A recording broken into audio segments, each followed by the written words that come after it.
Back to my channel बिजअप solution हमारा channel है। इसके ऊपर हम आज से स्टार्ट कर रहे हैं Na10 सीरीज़। Na10 में जो भी ऑटोमेशंस हैं, इसके अंदर जो जिस तरह की भी ऑटोमेशंस क्रिएट होती हैं उसके लिए हमें इसके अंदर जो जो नोड हैं, जो जो फंक्शन है उसको सीखना ज़रूरी है हमारे लिए।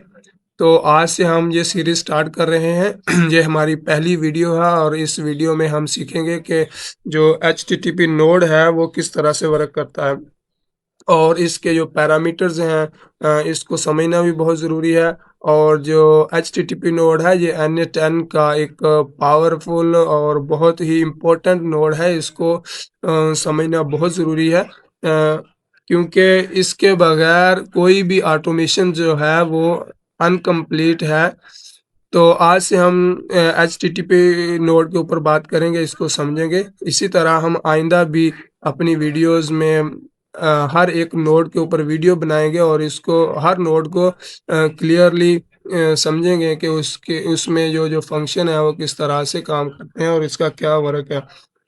तो आज हम देखेंगे कि HTTP नोड है क्या, हम इसको एक एग्जांपल के साथ समझेंगे। एग्जांपल हमने लिए है कि जो हमारा सर्वर एपीआई है, क्योंकि जो HTTP नोड है ये कॉल करने के लिए किसी भी थर्ड पार्टी टूल को अगर आप कॉल करना चाहते हैं या कोई भी डाटा लेना चाहते हैं या देना चाहते हैं तो उसके लिए हमें HTTP नोड की ही ज़रूरत पड़ेगी। इसके बगैर हम किसी थर्ड पार्टी से कोई भी डाटा नहीं ले सकते और ना ही हम भेज सकते हैं।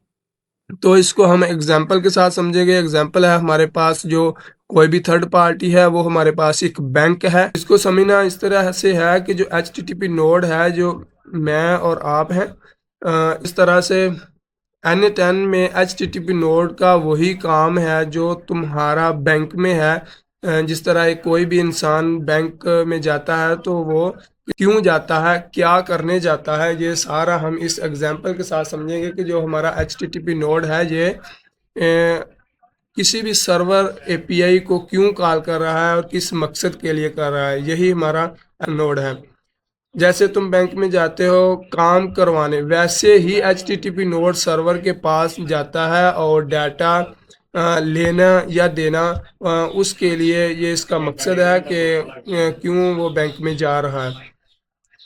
तो इसके बाद हमारे पास Na10 में जो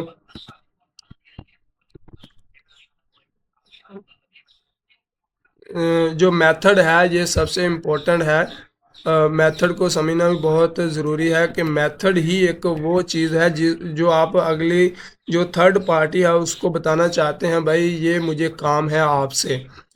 ये रिक्वेस्ट टाइप कहलाता है कि ये इसमें से आप जो रिक्वेस्ट करना चाहते हैं वो किस टाइप की आपकी रिक्वेस्ट है।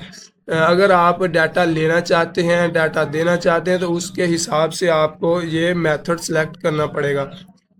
मेथड इसमें गेट है। गेट का मतलब है कि आप डाटा ले रहे हैं तो आपको गेट चूज करना पड़ेगा, गेट को सिलेक्ट करना पड़ेगा। तो आप उसके लिए डाटा किसी भी थर्ड पार्टी से इसका मतलब ले रहे हैं। अगर आप पोस्ट सेलेक्ट करेंगे तो डाटा आप सेंड कर रहे हैं किसी भी थर्ड पार्टी टूल में।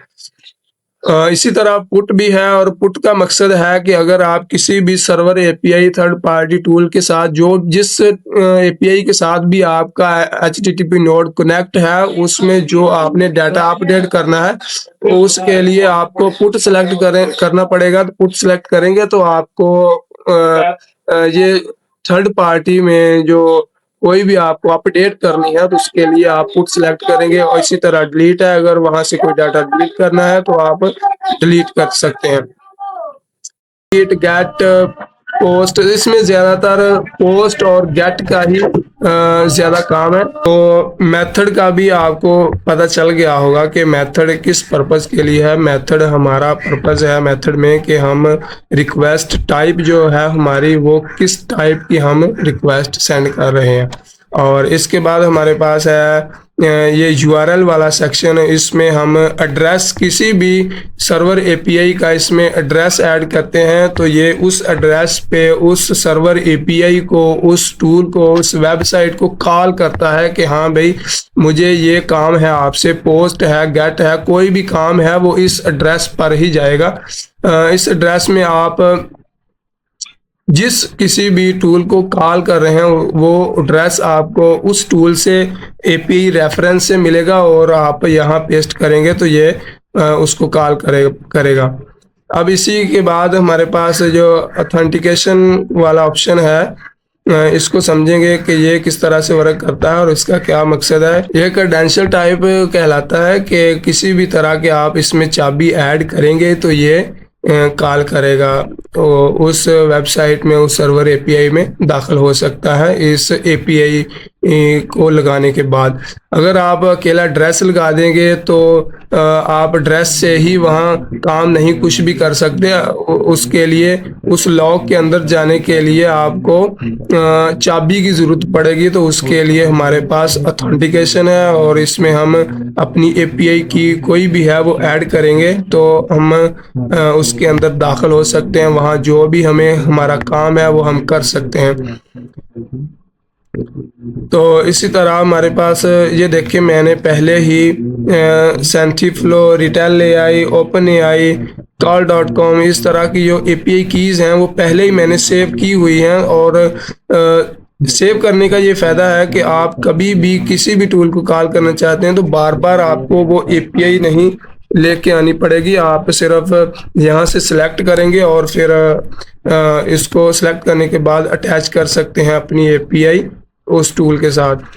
और इसको इसी तरह हमारे पास आगे का जो पैरामीटर है वो है हाइडर का, सेंड हाइडर। इसमें आप जिस तरह से ऊपर ऑथेंटिकेशन में जिस तरह से आप कोई भी एपीआई की ऐड करते हैं तो इसी तरह आपको यहाँ मैन्युअली ऐड करनी पड़ेगी, हर बार ऐड करनी पड़ेगी।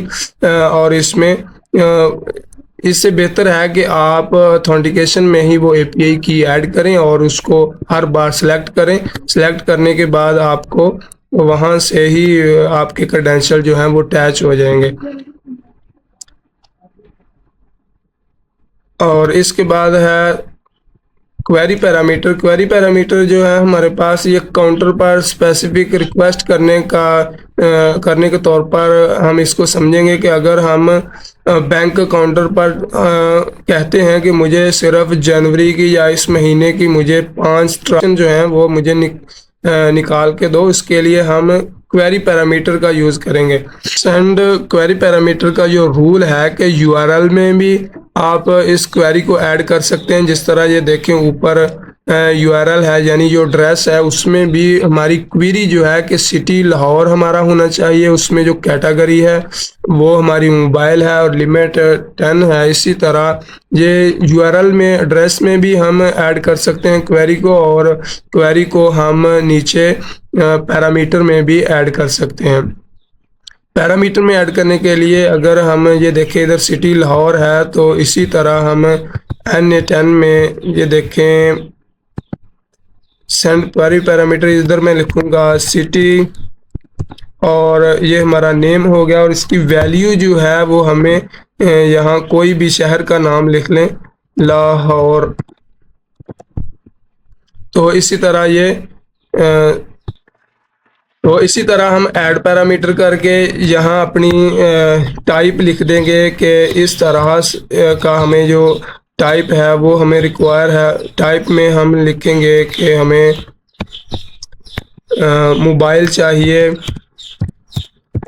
तो इस तरह से हम कोई भी क्वेरी यहाँ डालेंगे तो हमें उसका आउटपुट मिलेगा किसी भी सर्वर एपीआई से। तो ये होगी हमारी क्वेरी पैरामीटर। और इसके बाद हम देखेंगे सेंड बॉडी को। सेंड बॉडी का जो पर्पज़ है उसमें हम सिर्फ और सिर्फ डाटा डालते हैं कि हमें जो भी डाटा पोस्ट करना है, सेंड करना है, उसके लिए हमें डाटा जो है उसमें ऐड करना पड़ेगा। वही डाटा आगे काम करेगा किसी भी सर्वर एपीआई पे या किसी भी टूल के जिसके साथ आपका HTTP नोड कनेक्ट है। तो इसकी लैंग्वेज है कि JSON लैंग्वेज में आपने ऐड करना है या फॉर्म डाटा में या रॉ में, ये सारे इसके ऑप्शन है, पैरामीटर है। अगर आपको कोई फाइल अपलोड करनी है तो आप फॉर्म डाटा लेंगे। अगर कोई टेक्स्ट कोई ऐड करना है तो उसके लिए आप टेक्स्ट यूज़ करेंगे। ज़्यादातर JSON ही यूज़ हो रहा है क्योंकि ऑटोमेशन में जो काम है ज़्यादा JSON का ही है। गेट जो है कभी भी इसके साथ यूज़ नहीं होता बॉडी के साथ। अगर आप मेथड पोस्ट सेलेक्ट करेंगे या पुट, तो आपको बॉडी की ज़रूरत पड़ेगी। बॉडी में कोई भी डाटा आपको जो सेंड करना है वो आप सेंड कर सकते हैं। गेट के लिए ये बॉडी आपको काम नहीं देगी। तो इसी तरह ये हमने देखा कि आज जो है हम मैथ HTTP नोड को समझा कि ये इस तरह से काम करता है, इसमें क्या क्या मेथड हैं, इसमें जो URL है उसका क्या मकसद है, ये हमारा एड्रेस होता है, ऑथेंटिकेशन जो है हमारी क्रेडेंशियल टाइप है, किस तरह से हम इसकी चाबी किस तरह की ऐड कर रहे हैं, बैरियर टोकन ऐड कर रहे हैं, API की ऐड कर रहे हैं, या कोई भी हम बेसिक आउथ ऐड कर रहे हैं, तो उसके लिए ऑथेंटिकेशन यूज़ होगा। और इसके बाद हमारे पास सेंड क्वेरी पैरामीटर था, उसको हमने देखा कि ये क्वेरी के लिए होता है। अगर हम कोई भी डाटा ले रहे हैं, गेट कर रहे हैं, तो उसके लिए हम क्वेरी में वो रिक्वायर लिखेंगे कि हाँ भाई मुझे ये चीज़ चाहिए इसके लिए। और इसी तरह सेंड हाइडर है। सेंड हाइडर का वही काम है जो ऑथेंटिकेशन क्रेडेंशियल का है। यहाँ आपको मैन्युअली ही ऐड करनी पड़ती है API की, कोई भी जो भी आपकी थर्ड पार्टी से API की है। और इसके बाद बॉडी का जो पर्पस है वो भी हमने देखा कि इसका क्या मकसद है, ये कैसे काम करती है। JSON एग्जांपल ये देखें, ये मैंने सेंटीफ्लो एक टूल है, उसके ऊपर मैंने ये कॉल करनी है, ये डाटा सेंड करना है, तो उसके लिए ये मुझे रिक्वायर है, वो मैंने यहाँ पेस्ट करूँगा बॉडी में, तो वो आगे उस टूल को कॉल जाएगी, उस टूल में ये डाटा रिसीव हो जाएगा। तो ये था हमारा HTTP नोड।